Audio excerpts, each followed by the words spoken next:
You are watching Educational Broadcasting Channel.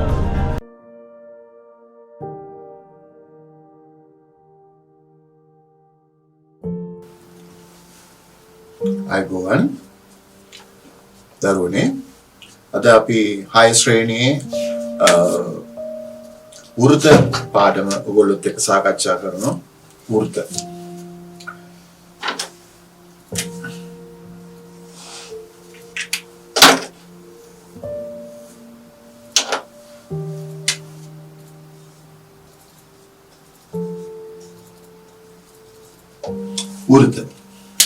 වෘත කියන්නේ දැන් 5 ශ්‍රේණියේ ඉඳලා 6 ශ්‍රේණියට පැමිණිච්ච දුවල පුතාලා දන්නවා වෘතයක් කියන්නේ මොකක්ද කියලා.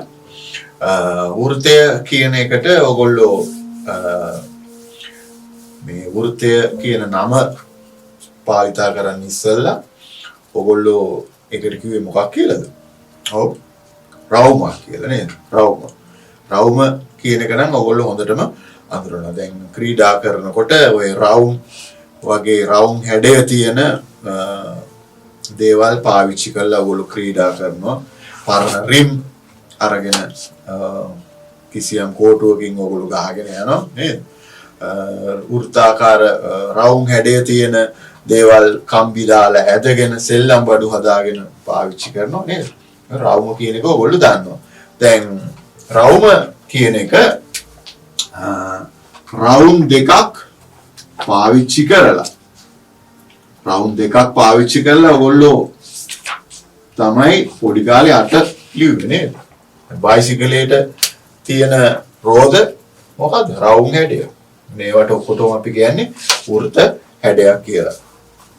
එතකොට රවුම කියලා පාවිච්චි කරපුවා අපි දැන් 6 ශ්‍රේණියේ ඉඳලා මුල් පාඩමේ ඉඳලා අපි වෘත කියන නම ඒ රවුම් හැඩයට පාවිච්චි කරන්නයි මේ යන්නේ. right. රවුම කියන්නේ මොකද්ද? වෘතය කියන්නේ මොකද්ද කියලා ඔයගොල්ලෝ දන්නවා. කොහොමද වෘත්තාකාර හැඩයක් අපි ඇඳගන්නේ? පොතේ. ඒ සඳහා අපිට භාවිතා කරන්න පුළුවන් වෘත්තාකාර හැඩය තියෙන වස්තුවක්, ද්‍රව්‍යයක්. මේ වගේ. පිඟානක්, කෝප්පයක්, වීදුරුවක්, ටින් මූඩියක් වගේ දෙයක් ඔයගොල්ලන්ට පාවිච්චි කරලා ඔයගොල්ලන්ගේ පොතේ වෘත්තාකාර හැඩයක් ඇඳ ගන්න පුළුවන්. ඒ අපිට අපි සතුව තියෙන වෘත්තාකාර වස්තුව තමන්ගේ පොතේ හරි යම් කිසි තැනක තියලා පෙන්සලෙන් මෙන්න මෙහෙම ද්‍රව්‍ය නැත්නම් ඒ සොයාගත්තු දේ වටා මෙන්න මෙහෙම අපිට රේඛාවක්, වක්‍ර රේඛාවක් අඳින්න පුළුවන්. කොට මේ අපි ඇඳපු මේ වක්‍ර රේඛාව අපි කියන්නේ වෘතයක් කියලා. ඒකට ඒක අඳින්න අපි පාවිච්චි කළා වෘත්තාකාර හැඩයක්. ඒ වගේම මේ වීදුරුවක් වගේ එකක් උපකරණයක් පාවිච්චි කරලා ද්‍රව්‍යයක් පාවිච්චි කරලා ඔයගලන්ට පුළුවන් ඒ වටා ඒ වෘත්තාකාර ධාරය වටා ඔයගලගේ පැන්සල ගෙනිහිල්ලා මෙන්න මෙහෙම වෘත්තාකාර හැඩයක් නැත්නම් වෘතයක් නිර්මාණය කරගන්න.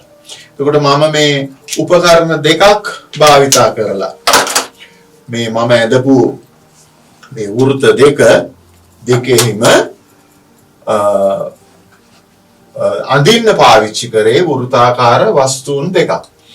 එකක් මේ උපකරණය, අනිත් එක මේ වීදුරුව පාවිච්චි කරලා ඒක වටේ ඒ ධාරය වටේ අපි රේඛාවක්, වක්‍ර රේඛාවක් ඇඳලා ඒවට අපි කියන්නේ එනම් වෘතයක් කියලා. එතකොට වෘත්තාකාර හැඩය සහිත ඕනම වස්තුවක්, ද්‍රව්‍යයක්, උපකරණයක් පාවිච්චි කරලා ඔයගලන්ගේ පොතේ හරි කිසියම් තැනක බිත්තියක හෝ වේවා ඔයගලන්ට වෘත්තාකාර හැඩයක් අඳින්න පුළුවන්. එතකොට මේ ඇඳපු මේ වක්‍ර රේඛාවෙන් සෑදෙන රූපයට තමයි අපි කියන්නේ මොකද්ද? වෘතයක් කියලා. right. අපි දැන් ඊළඟට බලමු අපිට පුළුවන් වෘත ඕනෑම කඩදාසියක් අරගෙන මේ වගේ වෘත්තාකාර වස්තුවක් ඒ මත තියලා අපිට පුළුවන් මේ වගේ වෘත්තාකාර හැඩයක් වෘතයක් හදින්න.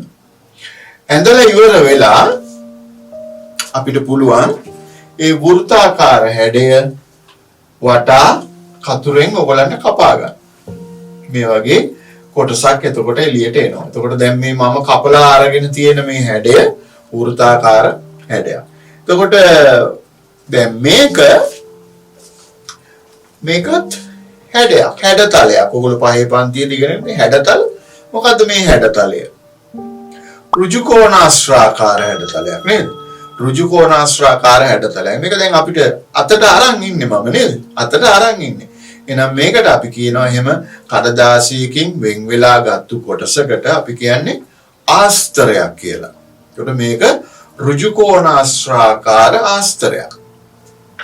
ඒ වගේම මේකේ තියෙන්නේ වෘත්තාකාර හැඩයක් නිසා අපි මේකට කියන්නේ වෘත්තාකාර ආස්තරයක් කියලා. ඒකට මම කිසියම් කඩදාසියකින් වෘත්තාකාර වස්තුවක් තියලා ඒ වටා වක්‍ර රේඛාවක් ඇඳලා එය කතුරකින් කපලා වෙන් කරගත්තු වෘත්තාකාර ආස්තරයක් මම ළඟ තියෙනවා. දැන් මේ වෘත්තාකාර ආස්තරය මම මෙන්න මෙහෙම එකක් මත එකක් වැටෙනසේ එකක් මතට එකක් හිටිනසේ මෙන්න මෙහෙම මම නමනවා. දැන් මේ බලන්න මේ නැමුම් රේඛාවෙන් දෙපස කොටස් දෙක සමාන කොටස් දෙකක්. ඒ වගේම මම නැවත වාරයක් වෙනත් තැනකින් වෙනත් නැමුම් රේඛාවකින් මේ වෘත්තාකාර ආස්තරය මෙහෙම දෙකට නමනවා. වෙනත් තැනකින්. මේ බලන්න මෙන්න මෙහෙම නැමුම් රේඛා දෙකක් ඔයගොල්ලන්ට දැන් ලැබෙනවා. වෘත්තාකාර ආස්තරය මෙහෙම නැමුවා. ඒ නැමුම් රේඛා දෙක අපි පාට පැන්සලකින් අඩි කෝදුවක් තියලා ඉර ඇඳගත්තොත් මෙන්න මෙහෙම අපිට ලැබෙනවා. ඕනෑම තැනකින් නමන්න පුළුවන් ඔයගොල්ලන්ට. right? ඒකම මේ මෙසේ නමන ප්‍රමාණය නැමුම් ප්‍රමාණය අපිට වැඩි කරලා තවත් ටිකක් වැඩිපුර මේ නැමුම් රේඛා නමලා ඒ මත අපි නැමුම් රේඛා අඩි කෝදුවකින් ඇඳොත් මෙන්න මේ වගේ රූපයක් අපිට ලැබෙනවා. දැන් මේ නැමුම් රේඛා තමයි අපි පැන්සලකින් නැත්නම් පාට පෑනකින් ඇඳලා තියෙන්නේ.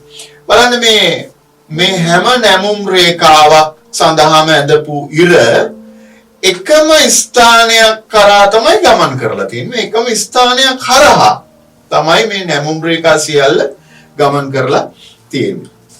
එතකොට දැන් මේ නැමුම් රේඛා සියල්ලම එකම තැනකින් ගමන් කරලා තියෙනවා. මේ ගමන් කරපු මේ හරිමැද ලක්ෂයේ ඉඳලා මෙන්න මේ ලක්ෂයේ ඉඳලා ලක්ෂයක් කියලා කියන්නේ අපි ගණිතයේදී කියන්නේ කිසියම් නිශ්චිත ස්ථානයකට. මේක නිශ්චිත ස්ථානය. මේ ස්ථානයේ ඉඳලා මේ වෘත්තයේ මේ වක්‍ර රේඛාව මෙතනට මේ වෘත්තයේ වක්‍ර රේඛාව ළඟට තියෙන දුර අපි මානිමු.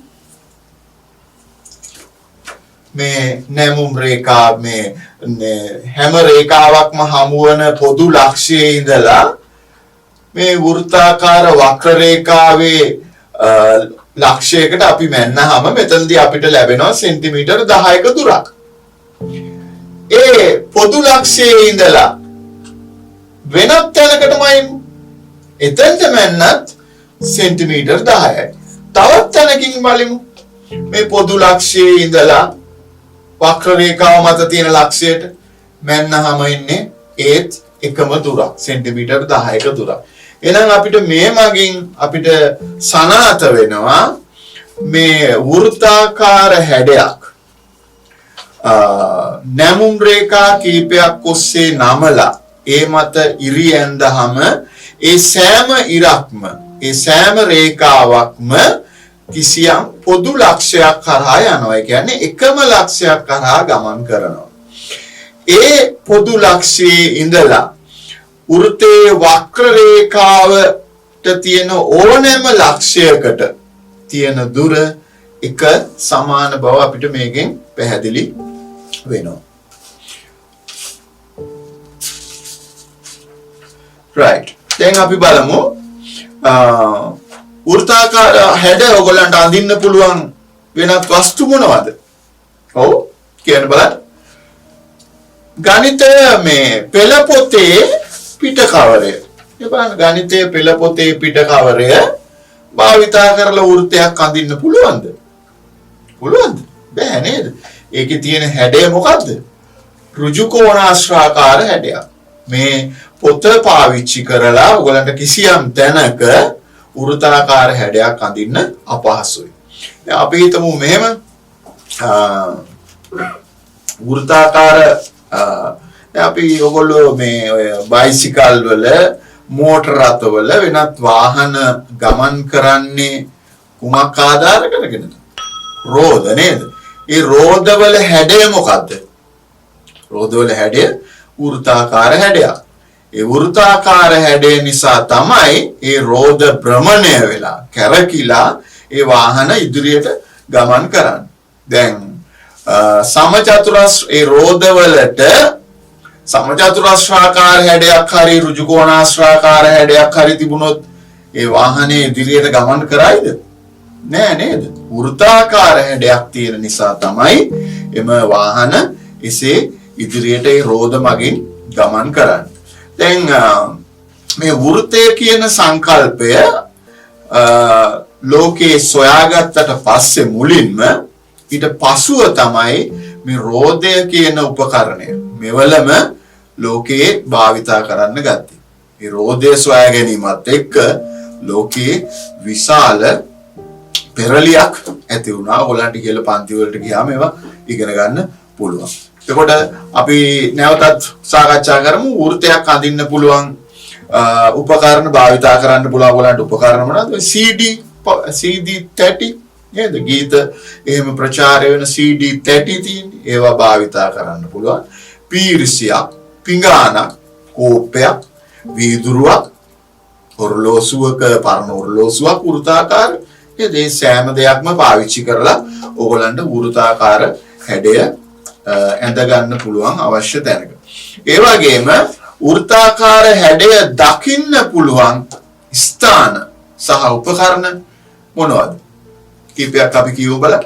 ඔය දැන් මම වෘත්තාකාර හැඩය අඳින්න පාවිච්චි කරන වෘත්තාකාර වස්තුන් වගේම වෘත්තාකාර හැඩය දකින්න ලැබෙන බොහෝ වස්තු බොහෝ ස්ථාන අපිට දක්නට ලැබෙනවා. දැන් පරිසරයේදී අපිට වෘත්තාකාර හැඩ දැකිය හැකි ස්ථාන මොනවද? අපි මහා මාර්ගයක ගමන් කරනකොට විදුලි සංඥා පද්ධතියේ නේද? වෘත්තාකාර හැඩ දකින්න ලැබෙනවා. ඒ වගේම මන් සංදිවලදී වටරවුම් ඒවත් වෘත්තාකාර හැඩයක් දකින්න ලැබෙනවා.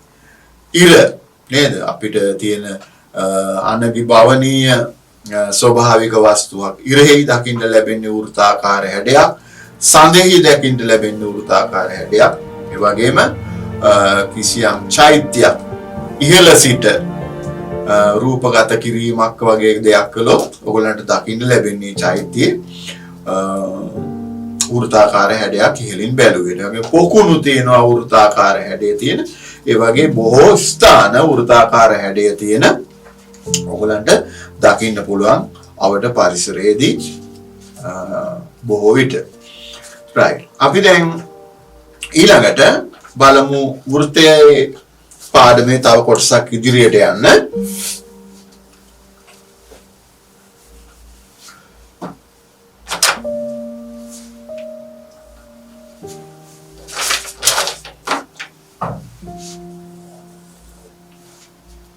දැන් මේ වෘත්තාකාර හැඩයක්. මේ වෘත්තාකාර හැඩේ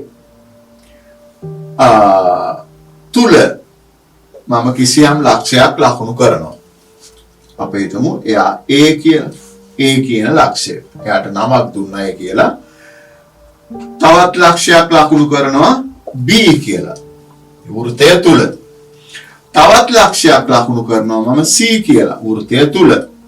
ඒ වගේම වෘත්තය මත කියලා කියන්නේ මේ වෘත්තය අපි ඇඳපු වක්‍ර රේඛාව මත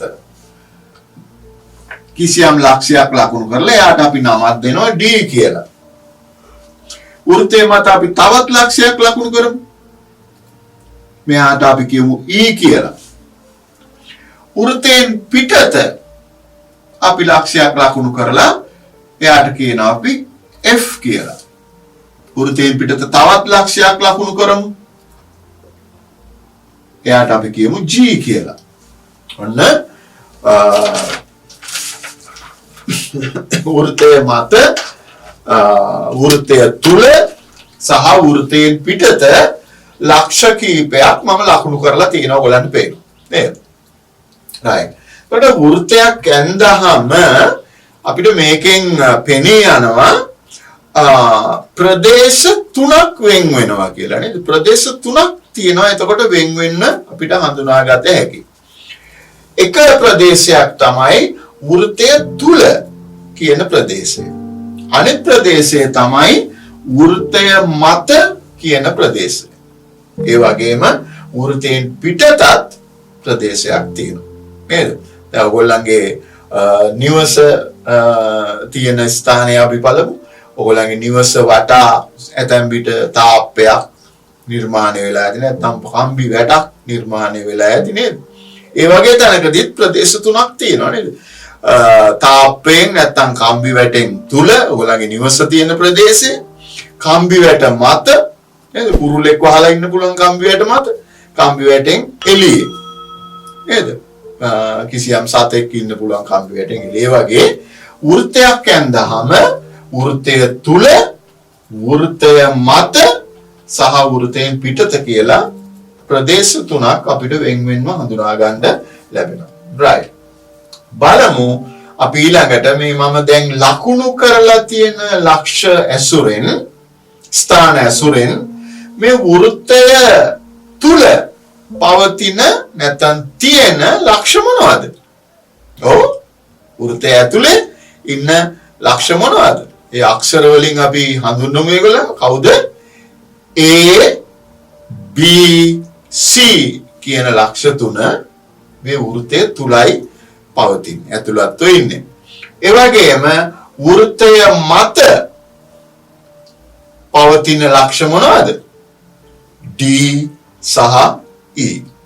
ඒ වගේම වෘත්තයෙන් පිටත ප්‍රදේශයේ ඇතුළත්ව තියෙනවා F සහ G කියන ලක්ෂ දෙක.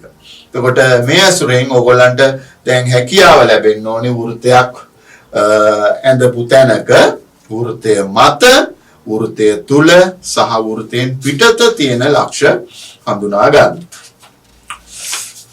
තව එකක් බලමු ඒ වගේම. අපි මේ වෘත්තය මතම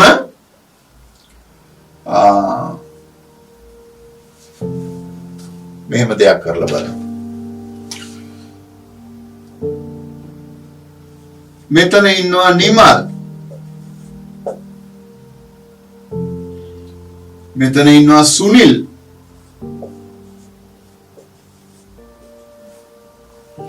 වෘත්තය මත ඉන්නවා කමල්. මේ වෘත්තය මත තවත් එක්කෙනෙක් ඉන්නවා. කවුද? පියල්. වෘත්තයෙන් එළියේ ඉන්නවා විමල්. මෙතන වෘත්තයෙන් එළියේ ඉන්නවා සමන්.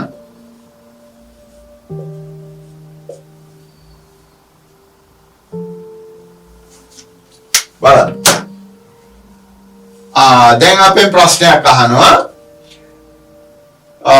නිමල් සහ සුනිල් ඉන්නේ කොහෙද? කොහෙද ඉන්නේ? වෘත්තය තුල. වෘත්තයේ ඇතුළත. කමල් සහ පියල් ඉන්නේ කොහෙද? වෘත්තය මත.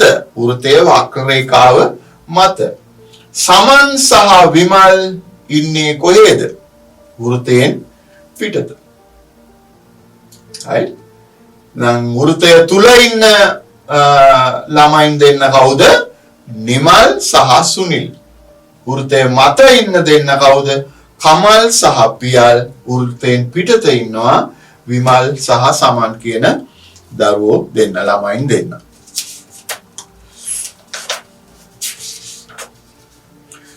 right. අපි ඊළඟට බලමු මේ වෘත්තාකාර හැඩ භාවිතා කරලා මෝස්තර අඳින්නේ කොහොමද කියලා. වෘත්තාකාර හැඩ සහිත මෝස්තර ඔයගොල්ලෝ විවිධ ස්ථානවල දැකලා තියෙනවා. කොහෙද? ඔව්. ඇතම් මොනවද මේ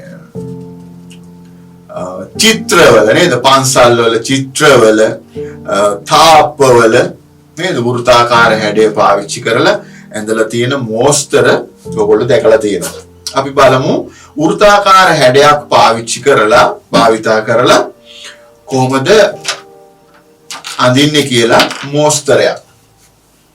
මේ වෘත්තාකාර හැඩය පාවිච්චි කරමු අපි.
බලන්න මේ වෘත්තාකාර උපකරණයක් පාවිච්චි කරලා අපිට මේ වගේ රූපයක් ඇඳලා ඕන මේක මලක පෙති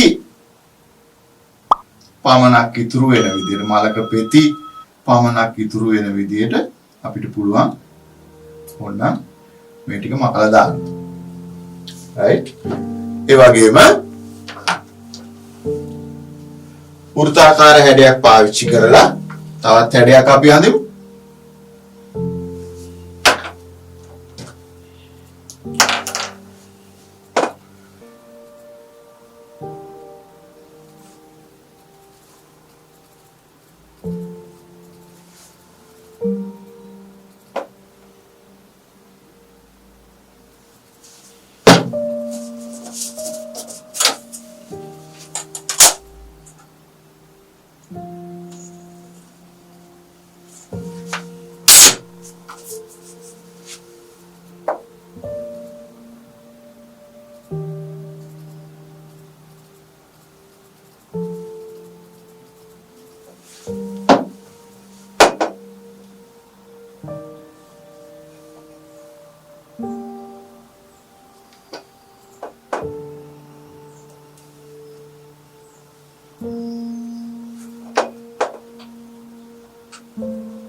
මේ වගේ අඩි කෝදුව තියලා කිසියම් රේඛාවක් ඇඳලා ඔයගලන්ට පුළුවන් ඒ රේඛාව මත කිසියම් වෘත්තාකාර හැඩයක් ක්‍රමක්‍රමයෙන් ඉදිරියට ගෙන යමින් මේ හැඩය සම්පූර්ණ කරලා මේක අවශ්‍ය තරම් ඔයගලන්ට දික් කරගන්න පුළුවන්.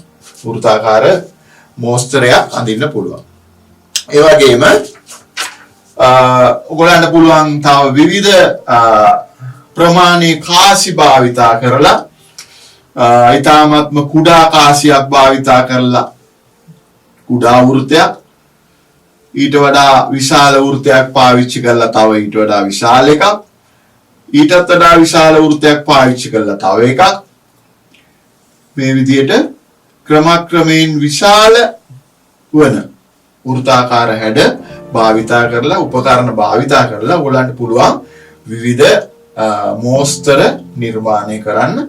එහෙම නිර්මාණය කරලා ඔයගලන්ට පුළුවන් ඒවා පාට කරලා වර්ණ කරලා ඔයගොල්ලන්ගේ පොත්වල අලවා ගන්න. එතකොට අපි වෘත්ත ගැන කිසියම් අවබෝධයක් ලැබුවා. වෘත්තයක් කියලා කියන්නේ මොකද්ද? රවුමක් කියලා ඔයගොල්ලෝ කලින් භාවිතා කරේ නේද? රවුම කියන එක වෘත්තාකාර හැඩයක් කියලා කියන්නේ රවුමක් කියන එක. දැන් අපි භාවිතා කරන්නේ වෘත්තය කියන නම. වෘත්තාකාර හැඩය තියෙන උපකරණ ඕන තරම් අපිට දකින්න ලැබෙනවා අවට පරිසරයේදී, ගේ-දොරේදී, පාසලේදී නේද? විවිධ උපකරණ වෘත්තාකාර හැඩයෙන් යුක්තයි. එබැවින්ම කාසි වර්ග නේද? ඒවත් වෘත්තාකාර හැඩයෙන් යුක්තයි. විවිධ ප්‍රමාණයේ කාසි බෝතල් පියන් මූඩි කෝප්ප පීරිසි පිඟන් ආදිය භාවිතා කරලා ඔයගලන්ට විවිධ ප්‍රමාණවල වෘත්තාකාර හැඩ ඇඳ ගන්න පුළුවන්කම තියෙනවා. ඒ වගේම වෘත්තාකාර ආස්තරයක් මේ විදිහට ඔයගලන්ට කඩදාසියකින් කපලා වෙන් කරලා අරගෙන එකක් මත එකක් හිටින විදිහට මෙහෙම නවලා ඒ නැමුම් රේඛා මත ඉරි ඇඳගෙන පැන්සලකින් නැත්තම් පෑනකින් මේ වගේ නැමුම් රේඛා බොහෝ ප්‍රමාණයක් ඔයගලන්ට අඳින්න පුළුවන්. ඒ නැමුම් රේඛා සියල්ලක්ම එකම ලක්ෂයක් එකම ස්ථානයක් කරහා යන බව ඔයගලන්ට පේනවා. ඒ පොදු ලක්ෂයේ ඉඳලා වෘත්ත මේ වක්‍ර රේඛාව මතට තියෙන ඕනෑම දුරක් දිගින් සමාන බවත් ඔයගොල්ලෝ හඳුනගත්තා. දැන් ඒ වගේම මේ වෘත්තාකාර ආස්තරයක් දැන් අපි මේ වෘත්තාකාර ආස්තරයේ හරි මැද ලක්ෂය හරි මැද ස්ථානය අපි දන්නේ නේද? එතකොට ඒ හරි මැද ලක්ෂය සොයා ගන්න ක්‍රමයක් තියෙනවා. මොකද්ද? ඔයගලන්ට පුළුවන් මේ වෘත්තාකාර ආස්තරයක් මෙහෙම කපලා අරගෙන එකක් මත එකක් හිටිනසේ වාර දෙකක් පමණයි. වාර දෙකක් පමණක් නැමුවහම ඔයගලන්ට මේ වගේ නැමුම් රේඛා දෙකක් එනවා නේද? ඒ නැමුම් රේඛා දෙක ඒ රේඛා දෙක හමු වන ලක්ෂය හමු වන ස්ථානය තමයි ඒ වෘත්තාකාර හැඩයේ හරි මැද ලක්ෂය. හරි මැද ස්ථාන නේද? හරි මැද ස්ථානය නොදන්නා වෘත්තාකාර හැඩයකදී අපිට ඒ ක්‍රියාකාරකම කරලා අපිට පුළුවන් ඒකේ හරි මැද ලක්ෂය ලබා ගන්න. එතකොට දැන් අපිට කිසියම් වෘත්තාකාර හැඩයක් අපි දැන් මේ කුඩා වෘත්තාකාර උපකරණ භාවිතා කරන්නේ අපි මේ බෝඩ් එකේ ඔයගොල්ලන්ගේ පොතේ නැත්තම් කිසියම් කොලයක වගේ ඇද්ද නේද? දැන් ඔයගොල්ලන්ට බිත්තියක ටිකක් විශාල ප්‍රමාණයේ වෘත්තාකාර හැඩයක් අඳින්න අවශ්‍ය වුණොත් මොකද එතකොට මේ පිඟාන කෝපය පීරිසිය වගේ උපකරණ භාවිතා කරලා ඒ වැඩේ කරන්න බෑ කියලා ඔයගොල්ලෝ දන්නවා නේද? විශාල එකක් ටිකක් ඕගොල්ලන්ගේ උසින් වගේ යුක්ත වෘත්තාකාර හැඩයක් ඇඳ ගන්න ඕන වුණොත් කිසියම් ක්‍රියාකාරකමක් ඕගොල්ලන්ට කරන්න පුළුවන් ඒ සඳහා. ඒකට කිසියම් දිගකින් යුක්ත නූල් කෑල්ලක් හරි නැත්නම් ලණු කෑල්ලක් හරි හොයාගෙන ඕගොල්ලන්ට පුළුවන් අපි මේක මකමු හොයාගෙන ඒ ලණුවේ හරි නූලේ හරි මෙන්න මේ දුරට තියෙන මේ එක් කෙලවරක මේ නූලේ හරි ලණුවේ හරි එක් කෙලවරක ඔයගලන්ට පුළුවන් ඇණයක් කම්බි ඇණයක් දවටන්න ගැට ගසන්න. අනිත් කෙළවරේ ඔයගලන්ට පුළුවන් ගැට ගසන්න මොකද්ද? පැන්සලක්. අනිත් කෙළවරේ ගැට ගසනවා පැන්සලක්. දැන් ඔයගලන්ට බිත්තියක වගේ තැනක වෘත්තාකාර හැඩයක් ඇඳ ගන්න ඕනේ නම් මේ කම්බියනේ ඔයගලන්ට අවශ්‍ය තැන දවටලා බිත්තියට ගහලා මේ කම්බියනේ මේ පැන්සලේ හිස අල්ලගෙන ඔයාලට පුළුවන් අද පොඩි කරන එක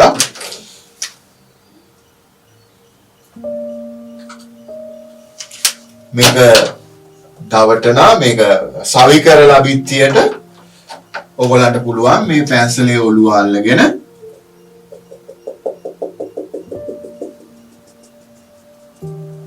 ඔන්නෝම මේ පැන්සලේ වටා අවශ්‍ය තැන මේ වෘත්තාකාර හැඩය ඇඳගන්න.